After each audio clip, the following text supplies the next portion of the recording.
Simon, Acorda Therapeutics has announced today that it is to acquire the Finnish biotech company Biotie Therapeutics for $363 million. So what does it get from the deal? Well, on a conference call earlier today, CEO Ron Cohen described the acquisition as progressing the company into its next stage of development, which is being built primarily around a pipeline of Parkinson's disease drugs. Acorda views Biotie as being highly complementary to its existing pipeline and provides the company with a fourth Phase 3 asset. They expect to submit 3 new drug applications by the end of 2018, and across these 3 drugs forecast to deliver peak aggregate sales of over $1 billion. So which asset stands out from the Biotie pipeline? Well, the lead compound is a drug called tozadinant, which is potentially being developed as the first new class of drug to be approved for Parkinson's disease for 20 years.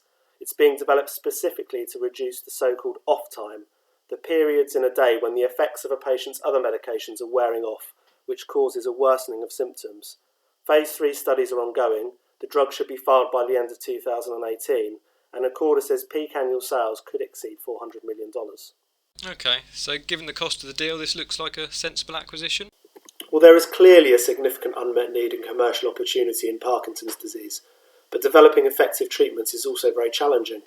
A similar drug which was being developed by Merck & Co was abandoned in 2013, for example, when it failed to perform better than placebo in Phase 3 studies. Like the Biotie drug, earlier Phase 2 data had looked impressive. Acorda appears to be pinning some hope on the view that Merck's late-stage study failed due to execution and design issues. The company also thinks their new drug is superior in terms of its pharmacological characteristics. One potentially important issue is the FDA's view that a placebo-adjusted reduction in off time needs to be at least 1 hour in pivotal stage studies.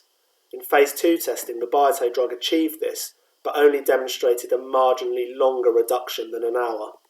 Right, so let's assume tozadinant gets approved. How does it fit in with the other Parkinson's drugs in Acorda's pipeline? Well, Acorda's other late-stage therapy is actually an inhaled levodopa treatment, which is currently known as CVT-301, which also targets these off-time episodes. Now, the company has suggested that patients who are optimally medicated with existing therapies, but not benefiting from full control of these off periods, will be suitable for treatment with tozadinant. While the drug will improve control of these periods, however, it's not a perfect solution, and so patients would potentially also have access to CVT-301 as an additional recovery therapy. Thanks, Simon. It certainly looks like an interesting area to watch over the next few years.